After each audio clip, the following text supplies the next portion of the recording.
Brightachi, RMKV Wedding Silks. Andrum, Yendrendrum. Periyar Maniammai Institute of Science and Technology, Tanjavur. Aerospace Engineering with specialization in unmanned aerial vehicle. Summer holidays vandachu, நம்ம GT Holidays vandachu. GT Holidays, South India's #1 travel brand. அவ்வளோ family கிட்ட touch கிடையாது.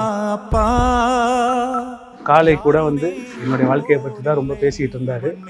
அங்கே உன் படம் நல்லா வரணும், இது பண்ணணும், என்னுடைய திருமணத்தை முடிக்கணும், அடுத்த வாரம் என்னோட நிச்சயதார்த்தம் நடக்கிறதா இருந்துச்சு, அதை தான் பற்றி தான் இன்னைக்கு காலைல வரைக்கும் பேசிகிட்டு இருந்தார். என்னுடைய ட்ரெஸ் எல்லாம் பேசி பார்த்துட்டு இருந்தார். கண்டிப்பாக உனக்கு ஒரு நல்ல விஷயத்தை அமைச்சு கொடுத்துட்டு தாண்டா இந்த உலகத்தை விட்டு நான் போவேன்னு சொல்லிட்டு இருந்தேன். ஆக்சுவலி அப்பாவுக்கு பைபாஸ் சர்ஜரி பண்ணியிருந்தாங்க முன்னாடி. டூரிட் ஃபார்மானனால நேற்றே லைட்டாக மூச்சுத்திறல் ஏற்பட்டுச்சு.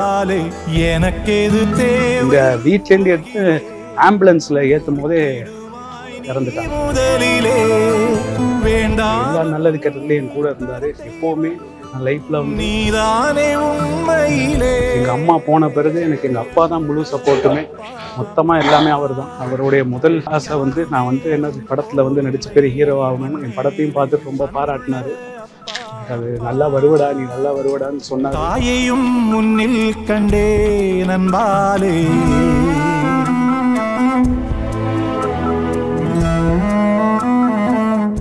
வணக்கம்ங்க, நான் ராஜேஷ் சாரோடைய மகன். எங்கள் அப்பா இன்னைக்கு காலையில் காலமாயிட்டார். ரொம்ப கஷ்டமாக இருக்குது. இது வரைக்கும் எனக்கு வாழ்க்கையில் எல்லா வகையிலையும் ஒரு மாரல் சப்போர்ட்டாக துணையாக எனக்கு இருந்தார். எனக்கு எல்லா நல்லது கெட்டதுலேயும் என் கூட இருந்தார். எப்போவுமே நான் லைஃப்பில் சில விஷயங்கள் தடுமாறும் போது எனக்காக பக்கத்தில் இருந்து நீ நல்லா வருவடா, நல்லா வாழ்க்கையில் ஜெயிப்படான்னு எனக்கு எப்போவுமே அவ்வளோ சப்போர்ட் இருந்தார். எங்கள் அம்மா போன பிறகு எனக்கு எங்கள் அப்பா தான் முழு சப்போர்ட்டுமே. மொத்தமாக எல்லாமே அவர் தான். ஆனால் அவருடைய முதல் ஆசை நான் என்னது படத்தில் நடிச்சு பெரிய ஹீரோ ஆகணும்னு என் படத்தையும் பார்த்துட்டு ரொம்ப பாராட்டினார். அது நல்லா வருவடா, நீ நல்லா வருவடான்னு சொன்னார். ஆனால் அதை முழுமையாக எதையும் பார்க்கறதுக்கு அவர் கொடுத்து வைக்கல. இதுக்கு மேலே அப்பாவுடைய வழிகளை, அவர் நடைமுறைகளை பின்பற்றி கண்டிப்பாக அவருடைய ஆசையை நான் நிறைவேற்றி கண்டிப்பாக நான் வாழ்க்கையில் ஜெயிக்கணும் அப்படின்னு ஆசைப்பட்றேன். அப்பா கரெக்டாக சினிமா ஃபேமிலி ரெண்டுத்தையுமே நல்லபடியாக பேலன்ஸ் பண்ணார். அவருக்கு என்னென்னா சினிமாக்களுக்கு எல்லா விஷயமும் எல்லாம் இது பண்ணமோ அது என்னென்னா ஃபேமிலிக்கிட்ட நிறைய விஷயங்கள் அவ்வளோ அவர் அப்பா அவ்வளோ ஃபேமிலிக்கிட்ட டச் கிடையாது. ஆனால் சினிமாக்காரங்கிட்ட மட்டும் நல்லா பழகுவார். எல்லாருடைய அன்பையும் சம்பாரிச்சார். நல்லபடியான வாழ்க்கை. நேற்று காலை கூட என்னுடைய வாழ்க்கையை பற்றி தான் ரொம்ப பேசிகிட்டு இருந்தார். அங்கே உன் படம் நல்லா வரணும், இது பண்ணணும், என்னுடைய திருமணத்தை முடிக்கணும், அடுத்த வாரம் என்னோட நிச்சயதார்த்தம் நடக்கிறதா இருந்துச்சு, அதை தான் பற்றி தான் இன்னைக்கு காலைல வரைக்கும் பேசிகிட்டு இருந்தார். என்னுடைய ட்ரெஸ் எல்லாம் பேசி பார்த்துட்டு இருந்தார். கண்டிப்பாக உனக்கு ஒரு நல்ல விஷயத்தை அமைச்சு கொடுத்துட்டு தாண்டா இந்த உலகத்தை விட்டு நான் போவேன்னு சொல்லிட்டு இருந்தார்.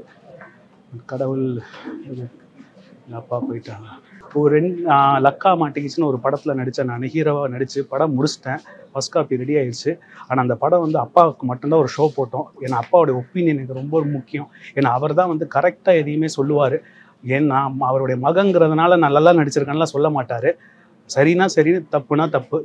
அதுலேயே என்னுடைய சின்ன சின்ன குறைகளை சுட்டி காமிச்சார் எனக்கு. இது ஒன்றை மட்டும் நீ மாற்றிக்க, மற்றபடி நீ எல்லாமே கரெக்டாக இருக்குது. சில டப்பிங் விஷயங்கள் மட்டும் நீ கொஞ்சம் இம்ப்ரூவ் பண்ணும், மற்ற எல்லாம் நீ அருமையாக இருக்கடா, நல்லபடியாக நீ வருவ, நான் நல்லபடியாக படத்தையும் நல்லபடியாக ப்ரமோஷன் பண்ணி எல்லாம் நல்லபடியாக கொடுக்குறேன் நான் எல்லாம். அதெல்லாம் அவருடைய ஆசீர்வாதத்தில் என்னுடைய படம் கண்டிப்பாக நல்லபடியாக வரும், நல்லபடியாக ரிலீஸ் ஆகும்.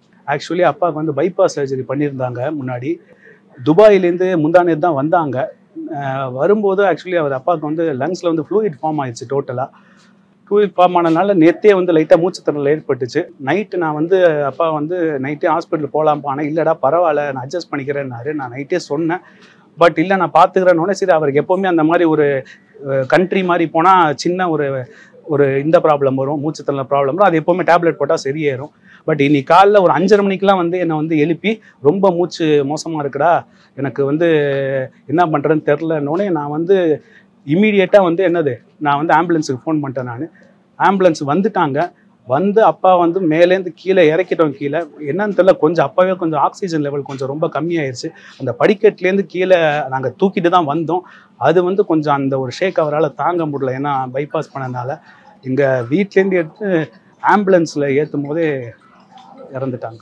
பயம்தான் காரணம். சிகரெட் குடித்தா லங்ஸ் ஏதாவது கெட்டு போகும், தண்ணி அடித்தா லிவர் போடும், பொம்பளை பிள்ளைகளோட பழகுனா ஏதாவது பயமாக இருக்குது எனக்கு. அதான் பயம்தான் காரணம். கர்த்தருக்கு பயப்படுறதுல ஞானத்தின் ஆரம்பம்னாரு இயேசுநாதர். பயம் வாழ்க்கையில தேவை, பயம் கண்டிப்பாக தேவை. பயந்துக்கிட்டே இருக்கக்கூடாது. அசட்டு தைரியம் என்பது வருகின்ற ஆபத்துக்கு அஸ்திவாரம். நீங்கள் வந்து நடிச்சிட்டு இருக்கும்போதே ரியல் எஸ்டேட் பிஸ்னஸ்லாம் பண்ணீங்க இல்லை சார்? அது வந்து காலத்தின் கட்டாயம் தான், பயம்தான் காரணம். அதுக்கு மிக முக்கியம் எம்ஜிஆர் ஒய்ஃப் ஜானகியம்மா. எம்ஜிஆரோட 4 வருஷம் பழக்கம், ஜானகியம்மோட 10 வருஷம் பழக்கம், 10-15 வருஷம் பழக்கம். என்னுடைய பழக்க வழக்கமும் என்னுடைய குணமும் கொஞ்சம் சினிமாவுக்கு அன்ஃபிட்டு தான் வேற குறைய. அதனால் வந்து நான் வந்து மற்றவங்களையும் நான் சொல்லலை. பட் அப்படி இருக்கும்போது வந்து நான் பேசாமல் இருந்தேன். ஜேபிஆர் அண்ணன் தான், எம்ஜிஆருக்கு ரொம்ப வேண்டிய ஒரு ஜேபிஆர் அவர் தான் என்னை கொண்டு வந்து இந்த மாதிரி கொஞ்சம் ரியல் எஸ்டேட் பண்ணுனாரு. எனக்கு ரியல் எஸ்டேட்னா என்னன்னே தெரியாது. இன்னொன்று, ரியல் எஸ்டேட்டே எனக்கு பிடிக்காத பிஸ்னஸ். ஆகாது என்று தள்ளிய கல்லை மூளைக்கு தலைக்கல்னு அறியாசனா. அதே தான் நீங்கள் ஆனால் பிஸ்னஸாக சூஸ் அதுதான் சூஸ் எல்லாம் பண்ணலை, அது வந்தது. இதுதான் அதிர்ஷ்டம். ஆமாம், இதுதான். பாதையெல்லாம் மாறி வரும், பயணம் முடிந்து விடும், மாறுவதை புரிந்து கொண்டால் மயக்கம் தெளிந்து விடும். கமல் சார் சொன்னார், அருமையாக நடிச்சுக்கிட்டு இருக்கீங்க, இந்த நேரத்தில் ஏன் சரி போய் பிஸ்னஸ் போறீங்கன்னாரு. ஒரு நல்ல நடிகனை திரையுலகம் இழக்கிறதுன்னு சொன்னார். அப்புறம் இன்னொன்று சொன்னார் கமல் சார், டைரக்டர் ராஜேஷா மரணம் அடைவதை விட, நடிகர் ராஜேஷா மரணம் அடைவதை விட, பணக்கார ராஜேஷாக மரணம் அடைவதை நான் விரும்புகிறேன்னாரு கமல் சார். ஆமாம், அவர் சொன்னார். ஆனால் அல்டிமேட் மணி தானே, மணி இஸ் அல்டிமேட். யார்த்தையும் போய் சுகமில்லைன்னு போய் கையேந்துறதோ, இல்லை எனக்கு வாய்ப்பு கொடுங்கிறது கையேந்துறதோ இதெல்லாம் கிடையாது. எவன் ஒருவன் அடுத்தவனை துதிப்பாடுகிறானோ அவன் தன்னம்பிக்கை இல்லாதவன். தன்னம்பிக்கை உள்ளவன் துதிப்பாட மாட்டான். இப்போ உங்களுடைய திறமையை நான் ஃபுல்லாக சொல்கிறேங்கிறது உங்களை துதிப்பாடுறதல்ல. நான் யாரையும் துதிப்பாட மாட்டேன். திறமை இருந்தால் தயங்காமல் சொல்லுவேன், ஜெயலலிதா அம்மா மாதிரி ஓப்பனாக அடிச்சு விட்டுருவேன். அதுக்கு எல்லாத்தையும் புகழ்ந்து தள்ளி இந்திரன் புகழ்றது கிடையாது. ஸோ உங்களுக்கு தெரியாத ரியல் எஸ்டேட் பிஸ்னஸ்க்குள்ளே அதுதான் அது எப்படி அப்புறமா அது பிரம்மாண்டமாக்கவே இல்லை. என் கூட என் மாமா பையன், என் தம்பி ஒய்ஃப் எல்லாம் இருந்தாங்க. அவங்களாம் ஏதோ நடத்துனாங்க. நானும் கொஞ்சம் கொஞ்சம் இப்படி பார்த்தேன். எனக்கு பிடிக்காதனால அதுக்குள்ளேயே நான் போகல. அதுதான் எனக்கு வந்து கடைசி காலத்தில் என்னை வாழ்க்கையை உயர்த்திச்சு, சோறு போட்டதுங்கிறது ஆச்சரியமான விஷயம். இது மாதிரி நிறைய சினிமாவில்லையும் நிறைய பேர் இருப்பாங்க. ஏதாவது ஒரு வேலைக்கு போயிருப்பாங்க, திடீர்னு சினிமாக்குள்ளே புகுந்து கொடி கட்டுவாங்க. அவங்களாம் சொல்லாமல் இருக்காங்க. இந்த ரியல் எஸ்டேட் ஆரம்பிச்சப்ப எல்லாரும் பல விமர்சனங்கள் பண்ணாங்க. இந்த உள்ளொன்று வைத்து புறமொன்று பேசுவதுமாங்கல்ல, உள்ளுக்குள்ள ஏன்டா இதெல்லாம் போய் பண்ணிக்கிட்டு அப்படிங்கிற. சார் அருமையான முடிவு எடுத்திருக்கீங்கன்னு போய் சொல்லுவாங்க. ஆமாம், போய் சொல்லுவாங்க. சரி, நம்ம கோவப்படக்கூடாது, வருத்தப்படக்கூடாதுன்னு. சார் வெரி குட், சரியான டிசிஷன் எடுத்திருக்கீங்க, வெரி குட், பெரிய ஆளாக வருவீங்க அப்படின்னாரு. ஆனால் பாரதி ராஜா சார் சொன்னதான் கரெக்ட். என்ன சொன்னார்னா, யோ நான் நடிக்க வந்தேன், நான் டைரக்டர் ஆகிட்டேன், ப்ரொடியூசர் ஆகிட்டேன். அதே மாதிரி நீ வந்து நடிக்க வந்த, வாத்தியார் வேலை பார்த்த, ரியல் எஸ்டேட் பண்ணுறேன்னா பண்ணிட்டு போய், எது பிக்கப் ஆகுத காசு தான் முக்கியம்னாரு. அதே மாதிரி ஜேபிஆர் என்னன்னாலும், இந்த வீட்டில் நான் இருக்கிறேன்னாலும் அதுக்கு காரணமே எம்ஜிஆரும் எம்ஜிஆர் மனைவியும் ஜேபிஆர் 3 பேர் தான். அவர்கள் 3 பேரும் பணம் எதுவும் கொடுக்கவில்லை, அவர்கள் யோசனை தான். எம்ஜிஆர் எந்த வருஷம் வாங்கினது? இது 2006. நான் அங்கே கேகே நகரில் தான் இருந்தேன். கேகே நகர்ல நீங்க தான் முதல்ல ஒரு வீடு வாங்கி சினிமா ஷூட்டிங்க்கு விட்டது இல்லையா? நடிகர்கள் சவுகார் ஜானி இவங்கெல்லாம் இருந்தாங்க. நிறைய பேர் வாடகைக்கெல்லாம் விட்டாங்க. பாலாஜி சார் சொன்னார், யோ வீடு அருமையா இருக்குது, நான் வேணா மக்களின் பக்கம் ஒரு படம் பண்ணோம், இல்லை மனோரமா ஆச்சு, அவங்க வந்து எம்எல்ஏவா நடிப்பாங்க. அந்த வீடு உங்க வீடு? அந்த வீடு எங்க வீடு. ரஜினி சார் படம் என்ன படம்னு சொல்ல முடியுமா சார்? தாய் வீடு, என்ன நிறைய படங்கள், ஹிந்தி படம், தெலுங்கு படம், மலையாள படம் எல்லாமே இல்லை. என் வீட்டில் ஒரு டைனிங் டேபிள் இருந்துச்சு. அந்த டைனிங் டேபிளில் சாப்பிடாத நடிகர்களே கிடையாது. அது இன்னும் பத்திரமா வச்சிருக்கேன். என் மகன்கிட்ட சொல்லுவேன், எதை விட்டாலும் இந்த டேபிளை மட்டும் விட்டுறாத, அத்தனை பேர் சாப்பிட்ருக்காங்க. அதை இது பண்ணிட்டு புதுப்பிச்சுக்கிட்டே இருக்கேன். நான் 86ல் பண்ணது அந்த டேபிள். 87ல் நான் சொன்னது இவங்க எல்லாம். அப்ப சென்னையில மட்டும் எத்தனை வீடு வாங்கி வித்திருப்பீங்க சார்? இல்ல 4 வீடு வாங்கினேன், 2 வீடு வித்துட்டேன். ஏன் ரியல் எஸ்டேட் பிடிக்கல? காசு கொட்டுதே. இல்ல, பணம் வந்து கொட்டுது, பணம் மேல ஆசை இருக்கு எல்லாருக்கும். பெரிய பணக்காரனாக வேண்டும், பெரிய பதவி அடைய வேண்டும், பெரிய நடிகராக வேண்டும் என்ற ஆசை எனக்கு கமாவாகவும் ஃபுல் ஸ்டாப்பாகவும் வைத்தது யாரென்றால் மக்கள் திலகம் எம்ஜிஆர். அவரை நான் பார்க்கும் பொழுது எனக்கு வயசு 36. அமெரிக்காவிலேருந்து வந்து அவர் பட்ட கஷ்டம், அவர் எப்படி செக்ரட்டரியேட் போகிறாரு, எவ்வளோ கஷ்டப்படுறாரு, வீட்டுக்குள்ளே அவருடைய உள்மன போராட்டம் இதெல்லாம் நேரடியாக பார்க்கும் பொழுது பெரிய பதவியை நாம் அடையக்கூடாது, செகண்ட் ரோவிலே இருக்கணும் அப்படிங்கிற முடிவு எடுத்துட்டேன். அப்பயே ஸ்கூல் பீப்புள் லீடராவோ கிளாஸ் லீடராவோ நான் ஆக மாட்டேன், வேணவே வேணாம்பேன்.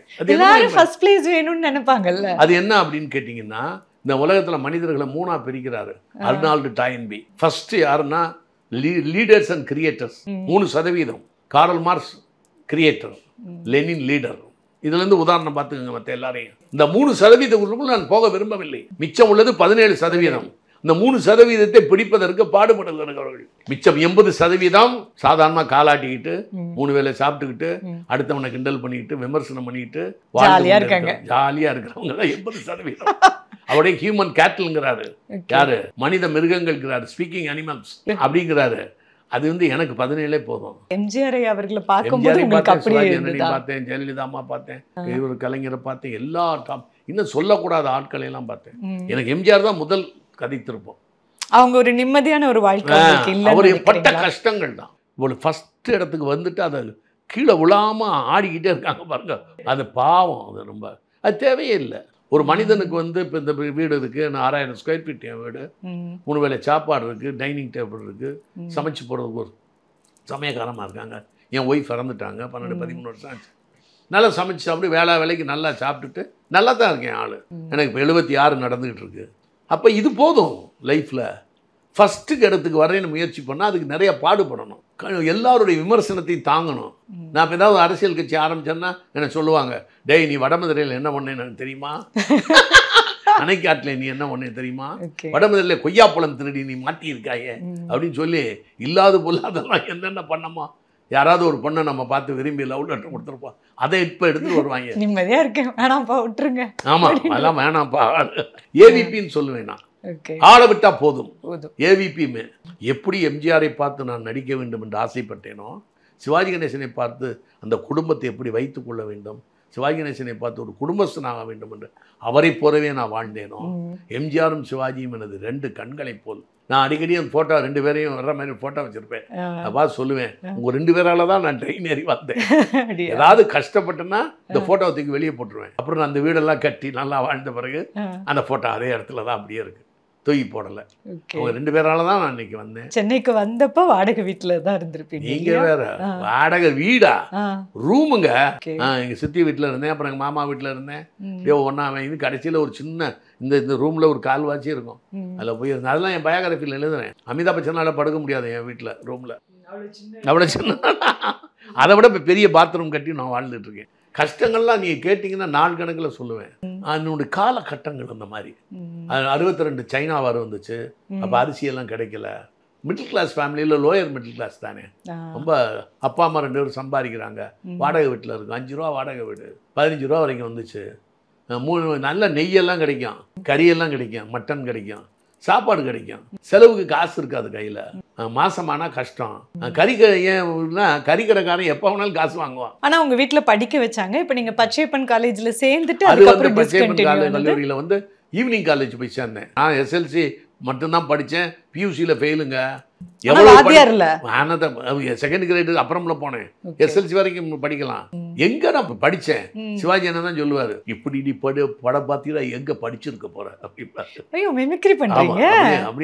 அது அப்பா ஆரம்ப காலத்தில் உள்ள டோன் எனக்கு வராது, கடைசி காலத்தில் உள்ள டோன் தான் வரும். ரொம்ப தவறு அது. அதுக்கப்புறம் வந்து படிக்கணும்னு ஆசை. ஜோசியத்தில் சொல்லியிருந்தான், எவ்வளவு படித்திருந்தாலும் பட்டம் பெற்றிராத ஜாதகன் ஞானியாய் உலகோர் போற்ற தீர்க்க தரசியாக வாழ்வாயப்பா, ஆனால் நீ பட்டம் பெற்றிருக்க மாட்டேன்னு. உண்மைதானே. இந்த வீட்டில் இப்போ 7000 புக்கு இருக்குங்க, இந்த பக்கம் அந்த பக்கம் லெஃப்ட் ரைட் மேலே கீழே எல்லாம் புக்கு. அத்தனை புக்கை படிச்ச ஒரு ஞானி தான் நீங்க. ஆனா பியூசி ஃபெயில், பியூசி 3 பார்ட்லையும் ஃபெயில். அது தெளிவா சொல்லுங்க, 3 பார்ட்லையும் ஃபெயில். அதை விட வந்து பியூசி பிஏபி சேர்ந்தேன் பச்சைபாஸ் காலேஜில், ஈவினிங் காலேஜ். ஃபுட்டு விடுறதில்ல, எம்ஏ படுத்துறது. அங்கே போய் நான் பேச ஹிஸ்ட்ரியை பார்த்துட்டு, அட ஏன் பிஏ படிக்கிறேன், எம்ஏ அப்பயே பண்ணுவோம்.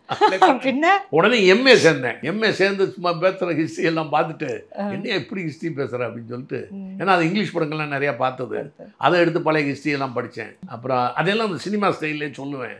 அதனால் எம்ஏ படித்தேன். இப்போ எம்ஏ சேர்ந்து ஒரு 3 மாதம் 4 மாதத்தில் எக்ஸாம் வர்றதுக்குள்ளேயே எனக்கு கன்னி பருவத்தில் சான்ஸ் கிடைச்சிருச்சு. கடைசி வரை பட்டம் பெற்றிராத ஜாதகன். ஆனால் போடும்போது என்ன ஆரம்ப காலத்தில் ராஜேஷ் எம்ஏன்னு போடுவாங்க. சொன்னேன் நான், யோ என்னையா எம்ஏ, மேல ஒரு கோடு போட்டிருக்கணும், போடல. மாஸ்டர் ஆஃப் ஆல் சப்ஜெக்டா, அதெல்லாம் ஒண்ணுமே இல்லை. வீட்டுல உங்க மனைவி உங்களை எப்படி மேனேஜ் பண்ணுவாங்க? ரொம்ப ரொம்ப கஷ்டம். அதுதான் நான் கொடுத்த என் மனைவி கொடுத்த டார்ச்சர். நீங்க டார்ச்சர் ஆமா, கொடுத்தீங்களா நான் மனைவி? டார்ச்சர். டைமுக்கு செய்யலைன்னா நம்ம வேகமாக செய்வேன் எல்லாமே. ஆமாம், வந்து இப்போ காரை நிப்பாட்டுறது, வந்துடுறது, 8 மணி காலையில் 5 மணிக்கு எந்திரிக்கிறது, இதெல்லாம் இருக்குல்ல. அவங்க அப்படி எந்திரிக்க மாட்டாங்கல்ல. பொதுவாக லேடிஸ் மெதுவாக எந்திரிப்பாங்க. அதில் வேலையாட்கள் 4-5 பேர் இருந்தால் இன்னும் சோம்பேறித்தனம் வரும். பாவம் கஷ்டப்பட்டு தான் ஒரு வேலை. அதனால தான் சீக்கிரம் போயிட்டாங்களோன்னு ஒரு டவுட் இருக்கு எனக்கு. எப்படி சார் இப்படி ஒத்துக்கிறீங்க? நான் டார்ச்சர் பண்ணி தான் என் பொண்டாட்டி டார்ச்சர்ங்கிறது குடிச்சிட்டு வந்து அடிக்கிறது அதெல்லாம் இல்லை. டைம் கீப் அப் பண்ணுறது. அவன் மேலேருந்து ஒய்ஃப் இறங்கி வரதுக்குள்ளே நான் 2 இட்லி சாப்பிட்ருவேன். அதெல்லாம் ரொம்ப அண்டர்ஸ்டாண்டிங். நான் தூக்கி வளர்த்த பிள்ளை. எங்கள் அக்கா மக சின்ன பிள்ளையில நான் காலேஜ்லேருந்து வரும்போது என்ன வயசு இருக்கும், அவங்களுக்கு வந்து 62, 6 வயசு, எனக்கு 18 வயசு. 2 பேருக்கு இடையில 13 வயசு வித்தியாசம்.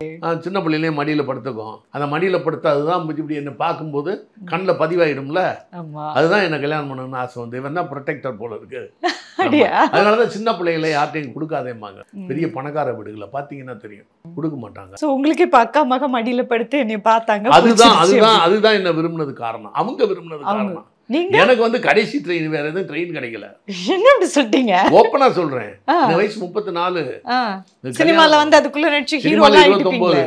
29 நடிக்க வந்தீங்க. 4 வருஷம் ஆச்சு. அப்ப நிறைய சினிமால நடிச்சிருக்கும் போதே ராஜேஷ் சார் பின்னாடி நிறைய பொண்ணுங்க கட்டி, அதான் பயமாச்சே. அதுக்கு எந்த காரணம்னு பார்த்தேன். 2-3 பிறவியில பெண்களை ரொம்ப கெடுத்து பேச்சுலராவெல்லாம் இருந்து கல்யாணம் ஆகாம ஆகியிருக்கேன். ஆமா ஆமா, முன் ஜென்மத்தில் அதெல்லாம் சொன்னாங்க நாடியில. அதெல்லாம் தெரிஞ்சுக்கிட்டு தான் அந்த பயமே, ஃபோபியான்னு பேர் அதுக்கு பேர். அதனால தான்டா உனக்கு கல்யாண சுகமே கிடையாது, வாழ்வில் கல்யாணம் பண்ணாலும் பாதி இது ஆள் தான் உன்னோட மனைவி என்னோட உயிரோடு இருப்பாள் அப்படின்ட்டான். அதனால தான் நான் இப்படி ஆகிப்போச்சு. அது நீங்க கன்னி பருவத்தில் முத படம் எப்படி? ஆமா, நான் பார்த்திருக்கேன் அந்த படம். அந்த படம் என் லைஃப் ஒட்டு வருதா? அந்த படத்துல வந்து வடிவுக்கர் செம்மா உங்களோட மனைவி இல்லையா, பாக்யராஜ் சார் வருவாரு. முத படமே அப்படிதான் அமைஞ்சது. படம் அமைஞ்சதும் அப்படிதான் அப்படின்றீங்க. சரி, பார்க்கும்போது ஆடியன்ஸ் எல்லாம் தப்பா நினைச்சுக்க போறாங்க. சாருக்கு 2 புள்ள இருக்கு, 2 பேரையும் கட்டி கொடுத்தாச்சு. அதெல்லாம் கட்டி கொடுத்தாச்சு. அதெல்லாம் ஒண்ணுமே இல்லை. ஓப்பனா பேசுறது. Super sir, super. மனைவி மறைந்து 12-13 வருஷம் ஆச்சு அப்படின்னு சொன்னீங்க.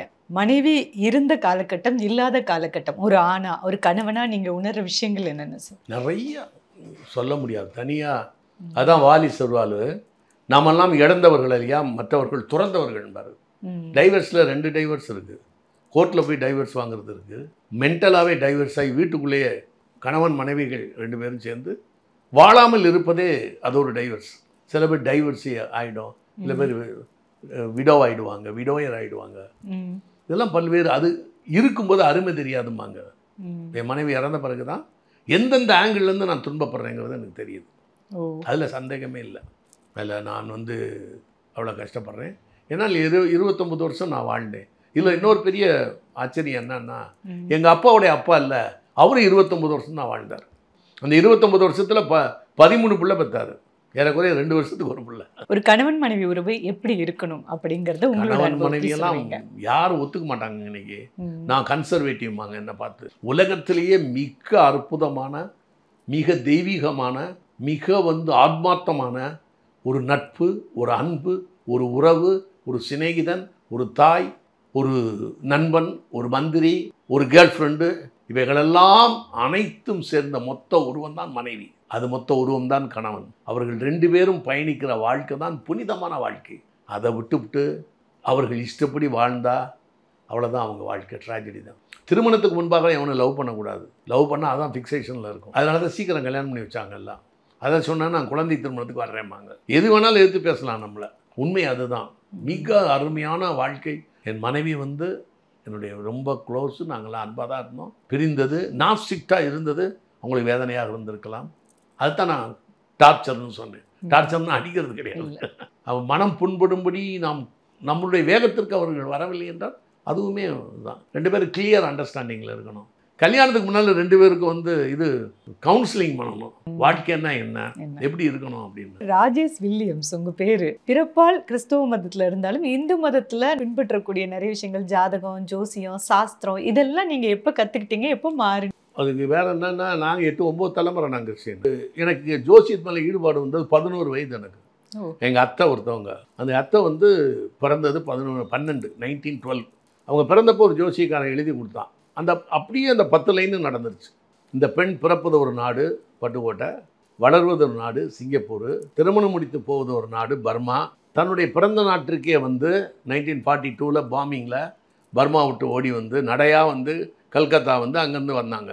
அப்போ அங்கேருந்து பட்டுக்கோட்டை பக்கத்தில் உள்ள கிராமத்தில் இருந்து தன்னுடைய 48வது வயதில் வயிற்றில் புற்றுநோய் கண்டு மரணம் அடைவாள் அப்படி எழுதி கொடுத்துட்டான். குழந்தை பிறந்து 1/2 மணி நேரத்திற்குள் 10 லைன் தான் அது இருக்கு. இன்னும் அவள் 1912 என்னாச்சு, 1960 அத்தை இறந்துட்டாங்க. Abdominal cancer. அது எனக்கு பாதிச்சிருச்சு. எனக்கு 11 வயசு அப்போ எனக்கு 1960 எங்கள் அத்தை சாகும்போது என்ன இதுக்குள்ளே ஏதோ இருக்கு அப்படின்னு சொல்லி தேடல். ஜோதிட சம்பந்தமாக எல்லாத்தையும் அனலைஸ் பண்ணேன். 50 ஆண்டுகள் அனுபவத்தை தான் நான் ஒரு புக்காக போட்டேன், ஜோதிடம் புரியாத புது. அப்புறம் ஆனால் உங்கள் வீட்டில் குடும்பத்தில் எதுவும் அவங்களுக்கெல்லாம் எதுவுமே தெரியாது. எங்கள் ஊர்லேயே யாருமே ஜோசியம் பார்த்து கல்யாணம் பண்ணதே இல்லை. நானும் ஜோசியம் பார்த்து கல்யாணம் பண்ணல.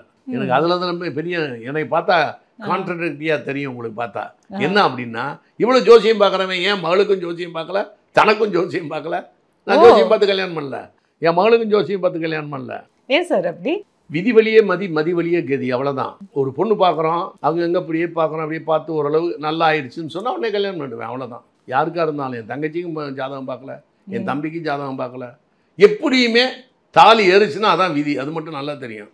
ஆரம்பமும் முடிவும் இல்லாத இந்த பிரபஞ்சத்தில் இன்பிட்வீன் தான் தெரியுது. இது நமக்கு எப்படி தெரியும்? இந்த பிரபஞ்சம் உருவாக்கப்பட்டதும் இல்லை, அழிய போவதும் இல்லை, உருமாறக்கூடியதுங்கிறாரு ஐன்ஸ்டீன். இதில் இருக்கக்கூடிய உண்மைகளை நான் ஏன் போய் கண்டுபிடிக்கணும்? எவனாலையும் தெரிஞ்சுக்க முடியாதத, விவேகானந்தர் தெரிஞ்சுக்காதத, யாருமே தெரிஞ்சுக்காத. நான் ஒரு மடையன் தான். டாங் குயிக் ஷாட்னு ஒரு கேரக்டர் ஒன்று உண்டு. உலகத்தில் எல்லாத்தையும் வளைச்சு விட்றேன், திரிச்சு விட்றேன், எல்லாரையும் திருத்தேன்னு கிளம்புவாங்க. இது எல்லாமே டாங் குயிக் ஷாட் தான். உங்ககிட்ட யாராவது வந்து ஜாதகம் பார்க்க மாட்டேன் நான், பார்க்க மாட்டேன். சில பேர் ஜாதகத்தை பார்த்த ஒன்று சொல்லிவிடுவேன், பார்த்த ஒன்று சொல்ல அவங்க ஷாக் ஆகிடுவாங்க. அது நான் சொல்கிறதே இல்லை. இப்போ நிறைய பேர் வந்து கேட்பாங்க, நான் சொல்ல மாட்டேன்னா.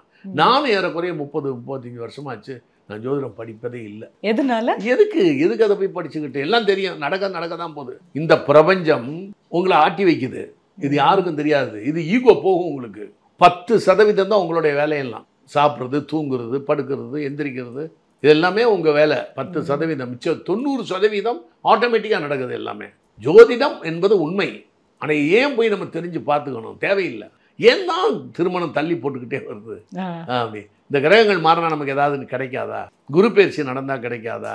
அப்படி காலங்கள் தள்ளிக்கிட்டே போகிறது. ஆனால் நடக்கும். குரு பயிற்சியில் யாராருக்கு நடக்கும்? ஜாதகம். சில பேர் வந்து கடுமையாக உழைப்பாங்க, கடுமையாக முயற்சி பண்ணுவாங்க, அவங்களுக்கு ஒரு விஷயம் வாய்ப்பாக கிடைச்சிருக்காது. சில பேருக்கு ரொம்ப ஈஸியாக அந்த வாய்ப்புன்றது கிடைக்கும். திறமை, அதற்கான உழைப்பு, முயற்சி இதெல்லாம் தாண்டி அதிர்ஷ்டம் ஒரு மனுஷனுக்கு எந்த அளவுக்கு ப்ளே பண்ணும்? அதிர்ஷ்டம்ங்கிறது இதுதான். என்னன்னா, திதி யோகம் கர்ணம் பஞ்சாங்கம்னு சொல்கிறோம்ல, 4 நட்சத்திரம், அதில் யோகமும் பிளானட்டரி பொசிஷன் ஒன்றா வந்துச்சுன்னா அதிர்ஷ்டங்கிறோம். அதைத்தான் அதிர்ஷ்டங்கிறோம். அது இஷ்டம், அதிர்ஷ்டம்.